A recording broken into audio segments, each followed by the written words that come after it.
second row middle, Dave Biddle, 24/7. Hi, Ryan. I don't think Mayan Williams was on the sideline on Saturday. Can you shed some light on what's going on with him, and do you expect to have him back for the Indiana game? Yeah, I expected to have him back. Can't get into specifics on it, but it was, a couple of weeks he was out there, and we plan to have him practicing this week. How is he dealing with everything? Is he getting the gears a starter? How is he dealing with everything? Yeah, he seems to be doing well. I think he's looking forward to getting back out there and getting practicing and feeling better. So he needs to get back into the rhythm of practicing, and then once you get healthy again, then you get back on the field, you start to feel better. But until then, yeah, he probably wants to get going and get anxious. Yeah. Second row right, Joey Kaufman, Columbus Dispatch. Ryan, Harry Miller in August looked like he was in the competition for that center spot, and when the second team came in late in the game, it looked like he was a left guard. Do you still see him as a center? Or are you looking at him more as a guard? Where does kind of he fit in? He's probably more of a swing guy now. He can do both, which is good. Anytime you have versatility, you can play both. That's a good thing. So, played it last year and played it obviously in the preseason. So, again, both positions. Has Luke done enough by this point through 6 games that's his starting spot kind of going forward? Keep working at it, but so far, I've been pleased with the way he's played. He's been solid across the board. We'll keep evaluating, keep looking. We have rotated guys in and out of there, which has been good. We have a pretty deep offensive line room, which is a value, obviously, as we head into the second half of the season. Let's go fourth row left, Jacob Benji, the Lantern. Hey Ryan, I just wanted to ask you about special teams and punt returns in particular. Just after seeing Emeka kind of burst on the scene in kick returns, just what goes into the decision to leave Garrett Wilson out there on punts? Because we've seen guys like Ronnie Bell and Dante Demas get hurt on plays like that. So just when you have a guy like Emeka back there, what goes into the decision to leave Garrett out there when he's such a big part of the offense? Yeah, kickoff returns, as you know, and punt returns are very, very different. The punt returns, nowadays they can, they can kind of hold up the punt a little bit and allow in college everyone to get downfield, which is different than in the pros. And so you see a lot of the Australian rules guys come over and kind of hold it up a little bit and rugby style things like that. And you can have multiple gunners, so it's a little harder to get those punt returns going. We've been working really hard. We were close, a couple blocks away just last week to getting that done. And so that part we feel like we're closer than we've been. And he's a reliable guy back there. It's very important to have a guy like that. And when you have somebody back there who you believe in can take it back, that motivates the guys in the entire unit to play and to give them a chance.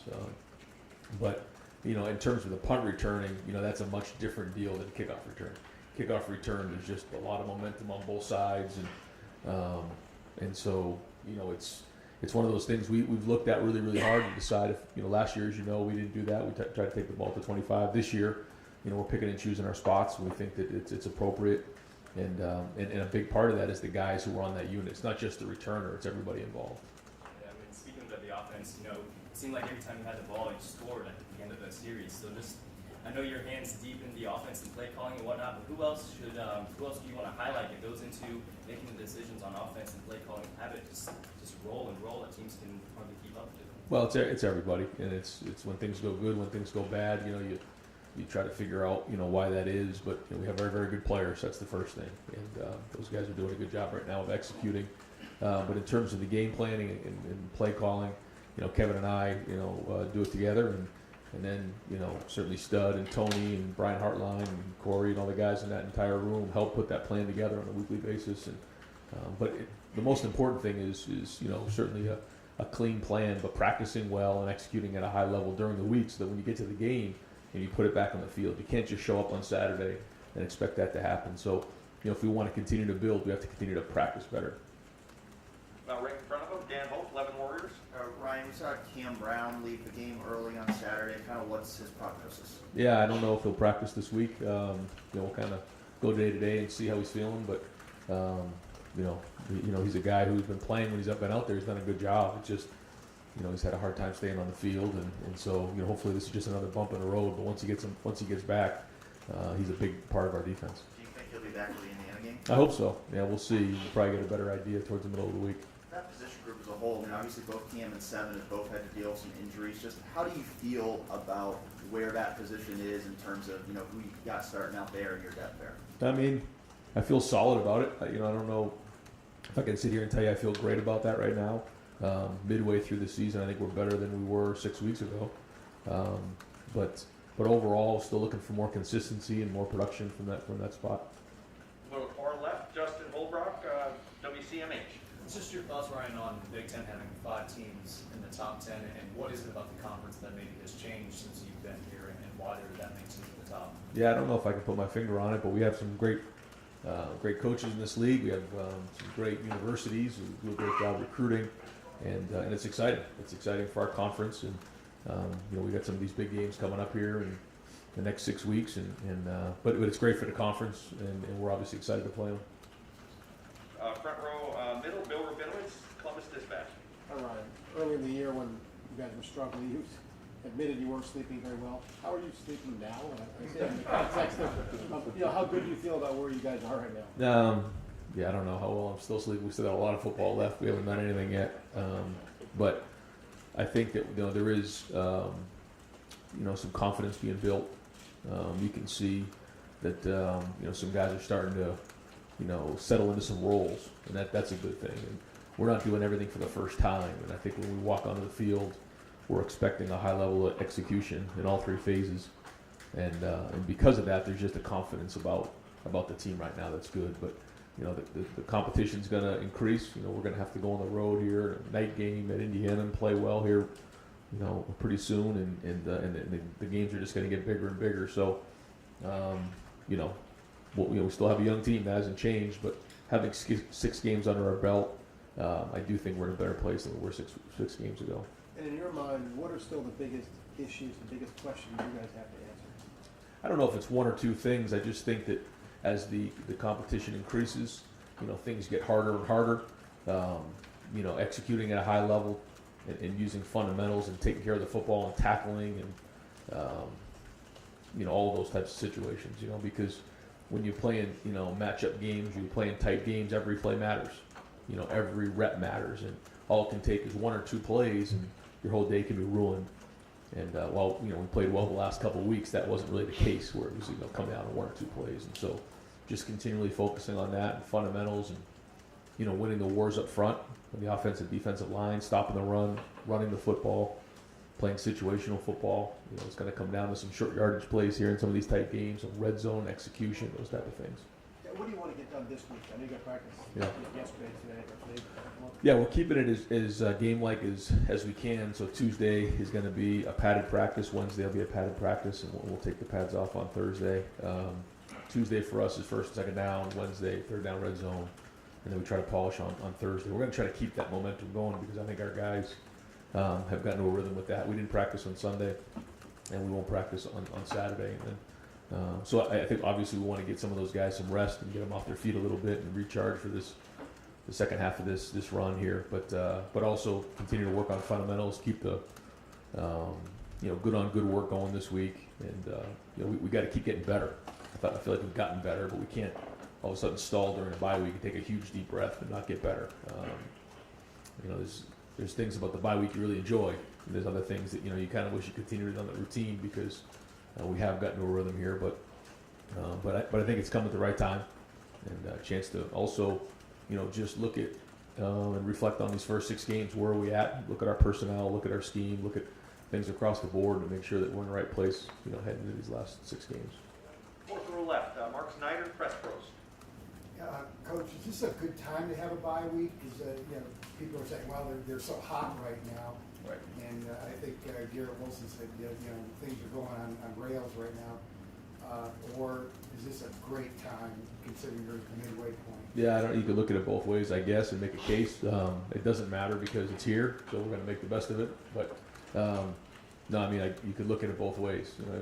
We're going to use it as an opportunity to again get on fundamentals, get stronger, get better against each other, continue to work on our pad level and execution on all 3 phases, and then also get ourselves some rest so that we can play at a high level when we go to Indiana.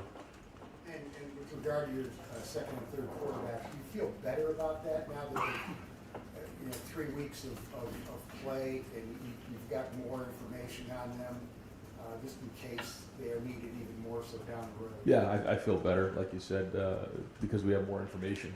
You know, we have real snaps that we can go upon. Fourth row middle, Colin Gate, Riles. Hey Ryan, when you mentioned fundamentals, and how important are fundamentals like tackling in terms of forming that defensive identity that you guys are trying to form? Yeah, I think it's huge. You know, you can get caught up in all the scheme of it all, which we have to. You know, we've changed some different things up, but at the end of the day, it's going to be pad level when the line of scrimmage, defeating blocks and tackling, and you know, covering. You know, and understanding the drops in the coverage and zone and technique and man-to-man and those type of things. And when you start going against better players, you know, you really have to go back on those fundamentals. And so, great opportunity this week to read on those. What kind of things are you guys focusing on in practice this week to kind of, you know, make sure those, whether it's well-formed tackles, whether it's tackling in space, what kinds of things are you guys doing to make sure that's prepared for the rest of this second half of the season? Yeah, we'll use some good on good. So the ones will go against the ones, which is we don't do a ton of that in season. We do some, but more, you know, pad level and those type of things, and you know, coverage against, you know, our best corners will go against our best receivers, and our best tackles will go against the best defensive ends, and all across the board, so that we're going against really good players every day, and you have to use fundamentals when you do that. There'll also be a lot of teaching opportunities in practice the next 3 days where, you know, we can get some things fixed or teach some things that maybe we see, you know, projecting out the next couple of weeks that we'll need. We'll go over here far right, play hall, WSYX. Are you adding things on offense just to give these better teams something to think about? Travion out of the backfield purposely? Well, I think first off, you always have to try to stay a step ahead, and the good news is, you know, when you have weapons like we do, you know, if they take one thing away, you want to make sure you go attack them in another way. But that's part of this job, is trying to stay one step ahead and figuring out, you know, how are they going to attack you on offense and defense, and having some change ups, but not getting crazy, because you got to, you know, make sure you rely on the stuff that you know really well. And again, that's kind of the art of coaching, especially late in the season. Is there a recruiting strategy this week? How many people you can see get out, et cetera? Yeah, we went out yesterday. We'll be out Friday, and you know, it's a great opportunity. It's the first time we've really been out back on the road again, which is really important for us. Right behind him, Adam, WBNS TV. You've now seen kind of 6 weeks, or I guess 5 weeks of Stroud here. What's maybe most surprised you, and where do you think that he still has to grow? You know, I don't know if there's been any super surprises. I think that there's really some good things in there that he's done. He's the last couple games, he's made good decisions. He's seen it pretty well. He's prepared at a pretty high level. He's shown some toughness along the way. But you know, as these games get tighter and they get tougher, you know, he's going to get challenged in different ways. And so the focus just has to be on the process of getting better every day and preparing and taking one game at a time, because, you know, certainly in this league and what we're about to go into, every week is its own, you know, story. And nothing you did the week before matters at all. And understanding that's going to be important. Front second row, middle, Stephen Neats, Cleveland.com. Recruiting, I think when we asked you over the summer, you said you were pretty happy, pretty pleased with where the numbers were for middle classes. Highlighted, you could take the time a little bit, do this more normally. But did you think, where the numbers are right now with both 22 and 23, did you think that's where we'd be by this point? Are you still pleased with that? Or? Yeah. I think we're in pretty good shape. I mean, one of the good things that we're able to do now is to start to evaluate some of the guys who've played. It's been a while since some of these prospects have been on the field and actually played in games. So we're gathering that information and evaluating those guys, and so, you know, really trying to be thorough about it. Far left, deep, Brendan Gulick, Buckeyes Non, Sports Illustrated. Coach, I want to start with a non-football question. Fox and ESPN put out a couple of really nice pieces this weekend about your story and your mental health initiatives. I think it opened the door to a lot of people who had not yet heard that story. Is there anything latest that you can share with us on those initiatives? Well, we've got some great feedback from the On Our Sleeves Foundation over nationwide, that they've received a lot of positive feedback and a lot of donations, which is really important for what they do there with the Behavioral Health Pavilion, that really operates on a deficit. They don't make money on that, so they need that in order to operate and to serve Central Ohio area in that area. But yeah, I've gotten a lot of positive feedbacks too, just in messages and people reaching out. And the whole idea was to bring attention to it, to maybe help one or two people. You know, and maybe it's more than that, but I just felt like, you know, the legacy of my father now can be felt, that maybe there was somebody, you know, in Ohio or somewhere across the country that saw that story and asked for help, got help, or somebody was able to help someone that they loved and you know, called out something that maybe would otherwise get, you know, pushed under the rug. And it wasn't easy to do, but you know, I feel better afterwards for doing it. And again, maybe it helps somebody out there. Thanks for encouraging your work with that. A football question on the quarterback side. I want to ask you about just the development of the rest of the room. We've obviously seen CJ really take off. What's the latest that you're seeing in Kyle and Jack and Coach Rowe? No, I think that they're much further along than they were, you know, 6 weeks ago.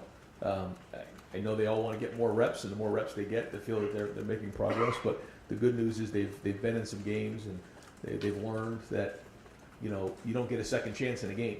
You know, you kind of get that way in practice. We call it back, let's run the play again. Well, when you're in a game, you either do or you don't, and that's about competitive excellence, and that's part of a quarterback that you got to understand. And the challenge for being, you know, a backup is you don't get as many reps as a starter, and so, you know, those mental reps in the back and preparation that way is important. And you see it across the board, whether it's in college football or the NFL. Guys who step into that role, it's a unique situation. You have to prepare properly for those types of situations. Some guys step in and you can just tell they're just not quite ready, and then other guys, they've done a great job of preparing that week, knowing that they may never get in the game.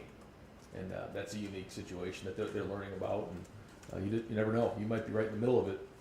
All it takes is one snap, and you're the guy that we need. So I think they understand that, but it's getting more and more real. Far left, Jared Smalley, WCMH.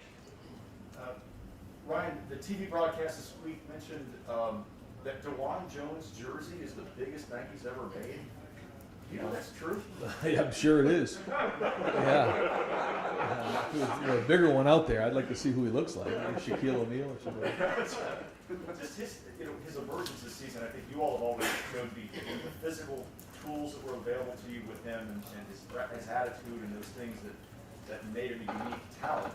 But to see it process on the field where he's rating extremely high every week and being a champion, those kind of things, you know, pretty highly regarded across the country for his work this year. Is he maybe one of those top couple of success stories for the first half of the year? I mean, I think he stepped in and played well at times. He's done a good job. He's brought energy. He's done a good job in pass protection. I think the big thing with him is you can see what he's capable of. It's going to be the consistency. And again, as we start to go against some of these really good defenses that are coming down the tubes here, you know, he's going to get challenged, and the consistency is going to be critically important. Because he certainly can do it, and you can make a cut up of, you know, if there's, you know, 70 plays in a game, you can make a cut up of 30 or 40 where, man, he's doing a great job. And there's other ones where, you know, he's got to figure out, you know, what he's doing on that play that, you know, he needs to improve on. And that's not unique to him. But one thing I'll say about him is he likes to play. He brings great energy to the games, and you know, he's got a very high ceiling. Second row right, Austin Ward, Letterman Row. Ryan, a month ago, we're in here talking about the hard conversations you want to have with the defensive staff, and see more pressure from the line, linebackers playing better, secondary across the board. It probably wasn't easy, but have you got the results from that defensive staff that you wanted? I mean, we'll see. It's still very early in the process, but I think that the overall chemistry, the confidence, and really so far the results have been you know, trending in the right direction. Again, we got some bigger challenges coming here, but as I sit here, I think we're in a different place than we were back then. You've seen, I don't know, maybe emotional a little bit about it with Kerry getting the game ball on Saturday. Why was that? And this probably could have gone a lot of different ways other than the way it is with him. How's that all worked out behind closed doors? Yeah, anytime you go through a loss like that and you have to kind of recalibrate some things and restructure things, it's tough. And you know, I've said it publicly already that I just got a lot of respect for the way that whole defensive staff has handled this last month, but in particular Kerry. And because of that, they've all gelled together with one voice. They've come together, and that defense is coming together. And that doesn't just happen. You know, it takes special people who understand what this place is and what Ohio State means. And you don't act that selflessly without really loving Ohio State and loving Buckeye Nation and these kids. And so when you see something like that, you got to call it out for what it is. And I think it's a great lesson for all of our players. Third row right, Tony Erdman, Buckeye Scoop. Along those lines with the defense, how do you know when it's time to add more, and are you there yet? In terms of to do more with the defense and add more things to it. right, I mean that's the art of coaching. I mean, you know, there's times where you got to go, you got to put some things in and mix it up. And there's other times where you get done with the game and you're like, man, we did too much, and that's that fine line. And I have actually talked to the guys about that.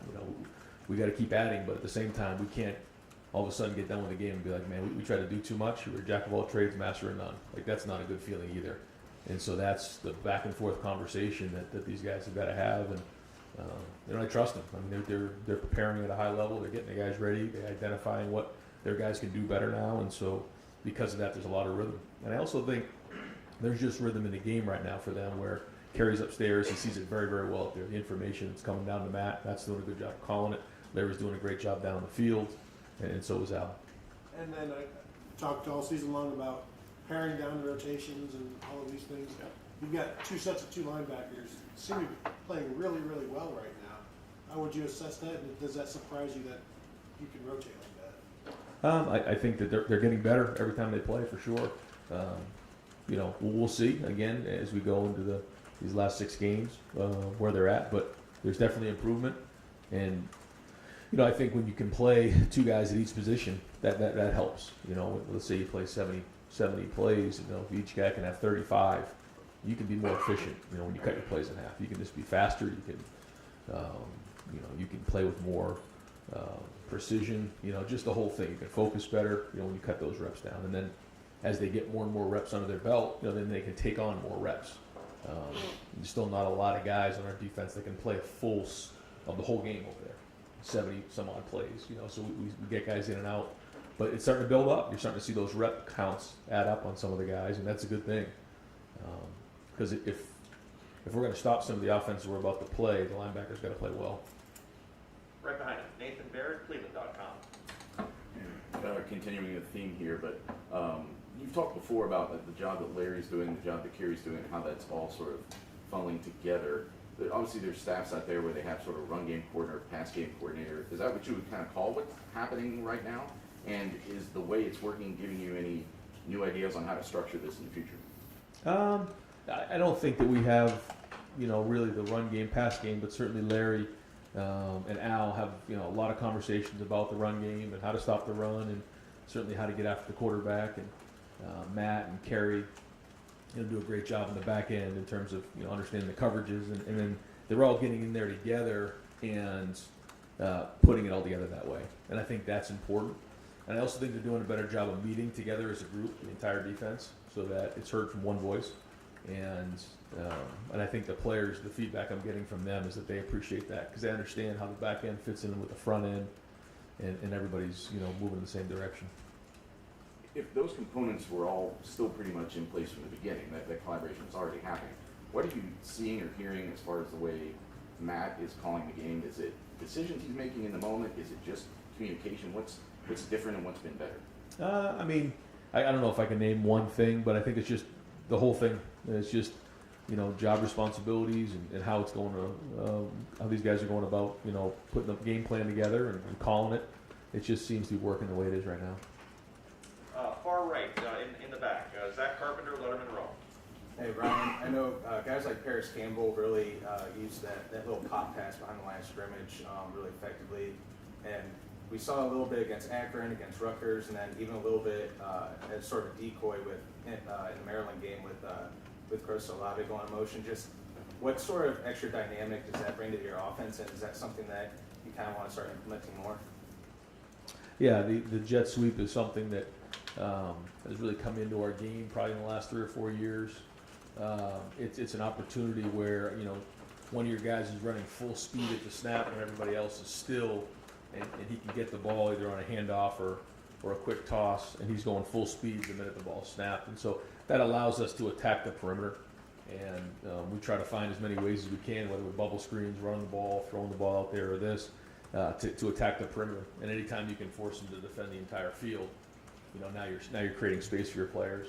And then the same thing is, vertically. You got to push the ball vertically, and that's the goal of our offense. How can we stretch it this way and this way to create more and more space for our guys? And that's a play that we've used here now. We don't use it a lot. We don't try to overdo it, but when appropriate, it's a great opportunity to get our guys the ball out in space. And I'm curious because I asked Jackson last week, is that something the receivers are clamoring for? Because you talked last week about not wanting to force feed any of the receivers or anybody. So I know that's a great way to get them the ball and kind of get them their touches, but I'm curious, how much collaboration is there in the offense with maybe some of the veteran receivers or veteran guys? Do you talk to them what plays do you like, what are you comfortable with, routes and stuff like that? We put the game plan together, and then during the week we talk it through with them, and there's certain plays that they really love. Usually it's the ones down the field or where they're touching it, and then there's other ones that just don't fit. You try to get, and usually it's in practice. You can tell right away. Usually the first couple times you're running, if it looks good and guys like it, then you keep it. If you have to, run it a fourth and fifth time and it just isn't working, you're probably better off just throwing it out. And that's where you try to make a decision. You've invested, meeting time, walkthrough time, practice time on a play. Do you keep it or do you throw it out? And that's where when you get into that Wednesday, Thursday, you have to make those decisions. But we're always listening to the players' feedbacks, in terms of what they think and what they see on film and how they like certain plays. Time for just a few more. Second row left, Steve Hellwagen, 24/7. Yeah, Coach, you talked about the progress of the linebackers here a couple of minutes ago. I think Tony maybe asked you about that. The other two lines of your defense, the defensive line and the secondary, just in general terms, the progress from game 1 to game 6 and what you've seen there, what both those units need to do going forward. We played a lot of guys up front. We played some young guys up front. And that's been a really good thing for our future. But we need those veteran guys to play well for us in the second half of the season. So looking forward to get Tyreek back and make sure we get through this week with Haskell and hopefully get him back next week. And those anytime you make a run here in October, November, you need your veteran players to play veteran. I think we've created some depth there, which has been good. But the expectation here in the D-line. So looking forward to see that progress being made. And there has been. There's definitely been some really good plays there, and they've gotten in the backfield. And you can see the last couple of weeks we're creating more sacks and creating more disruption in the backfield. And again, as the competition increases, we just have to continue to build on that. In the back end, I think we've been better. We're better than we were last year. But there's still a lot of things to improve on. Some young guys out there, but again, it's the same idea. Some of the guys who have played out there before, like Seven and Cam Brown and those guys, we're counting on those guys to be veteran and play for us. But again, I think we're better than we were, but we still got a ways to go. Fourth row middle, Patrick Murphy, 24/7. Ryan, you guys were kind of a headline early in the season with the loss to Oregon. Since then, a number of teams considered preseason have dropped games and kind of fallen off. And some teams that are now being talked about weren't being talked about preseason. And keeping in mind that I know you're focused on your team, but it's an off week, just your perception of kind of college football this year, and maybe there isn't that one elite or two or three elite teams that are going to run through the season, and just kind of what you've seen from the season as you've been able to look around. Yeah, it's been a unique year so far. Why is that? I don't really know, but maybe it's coming off of COVID, maybe it's the transfer situation. I don't really know, but yeah, it's been a strange year so far, and I think the teams that just continue to get better week in and week out are the ones that are going to show up here, in November. But you got to take care right now. You can't worry about all that stuff. And the good news for us is, feel like you hold your own destiny in your hands, and you just got to continue to get better, and that's all you can ask for. And so, not something that we were talking about, 4 weeks ago, but you start to see it a little bit now, and I think the guys are starting to believe. But we got to go out and play really good against Indiana next week, and get that win and keep building from there. There's still a lot of things that need to get done before we consider what's coming next. But it has been a very unique year, and interested to see what these next 6 weeks look like. And you've talked a number of times today about the challenges that are coming. Do you like the fact that your team has these challenges now, going into the second half of the season, and maybe use that as a motivation? That's not the right word, but looking forward, they know there's something to play for, and they know there's opportunity, as opposed to maybe you've had some of those games already in the first half of the season. Yeah, no, I mean this is what you want right now. You want a team that's building momentum and that's got a couple scars on them, and you're starting to get a little calloused and get a little tougher. So that's what this thing's all about, is building towards October and November. So still only coming into Game 7 here, but it's quickly getting upon us, and that is exciting. And final question, second row ranked Tim May, Letterman Row. Yeah, kind of $100 a couple. Brian, is there such thing as a player having a knack for kickoff returns? I mean, having a feel for it. I mean, having the vision to see what's happening, but also the bravery to do it. And when did you notice that about Amika having that? Yeah, no, I think the answer is yes, there is. And a big part of it is, like you said, having the strength and the size and the courage to run through all that smoke. And that's a big part of it. But we also felt like the guys up front, we had a good group of guys that Parker felt like could give us a chance. And you just try to figure that into it. And when did that happen? You kind of saw it a little bit in preseason, but it was never live. And then you try to project the best you can. You see him, just his maturity and the way he goes about his business and his toughness in the weight room, and just things like that you notice. And then as it's built up, now we have some evidence to show that he can do it. Two more quickies, if you don't mind. Bill Landis and I were sitting there watching the game the other day. I'm sitting next to Austin and stuff too, but we noticed they ran a little twist in front of Thayer and Nicholas on the left side, and the guy comes inside thinking he's got a free shot, and Thayer's standing there like a brick wall and stuff. It just, when y'all watch those kind of plays on video, what did it just tell you about your line, your veterans? And you showed that to DeJuan, for example. I mean, teaching moments. Go ahead. Yeah, well, just, I think one of the things that our guys have done a good job of is in pass protection is handling the twists and getting their hands on guys and giving CJ a clean pocket. I think that's something that, as you look back in the last 6 weeks, they've done a good job of that. Now, again, some better rushers are coming and more pressure's coming. I got it. But overall, that part's been well done, and a lot of it has to do with how Stud, coaches it, practices it, the way we challenge each other in practice. But having someone like Thayer in there, is that veteran guy who's seen a lot of that stuff, boy, it goes a long way. Jimbo the other night after that win, he wanted his players to feel good about beating Alabama. But what he most wanted them to feel was the work they put in, the preparation they put in, the process. That's what they should be happy about and moving forward is you got here because of this. Right. I mean, do you sense your team grasped that too, especially after the Oregon game? I mean, that maybe there wasn't that follow-up, but I mean, you sense that going forward. Yeah, I mean, that's been our message here for the last few weeks. It's just how well you practice during the week is a direct reflection of how you play. Now, it doesn't mean anything. You can practice great all week. It just gives you a chance. You have to still put it on the field, but that's the routine that we were missing. And I think back on last year, I'm not sure we went through a whole week without some sort of an interruption. And so those guys who were freshmen, who are now sophomores, and then the freshmen who are in the program now, who maybe didn't even have a senior year of high school, they had never been through any of this before. And so now that we're getting into that routine, they're understanding that practice really does matter, and that what you do in practice does make a difference on Saturday. And I think they're starting to see that, which is huge. And I'm sure that's what Coach is talking about. Great. Coach, thank you very much. Thanks, guys. Thanks, Ryan.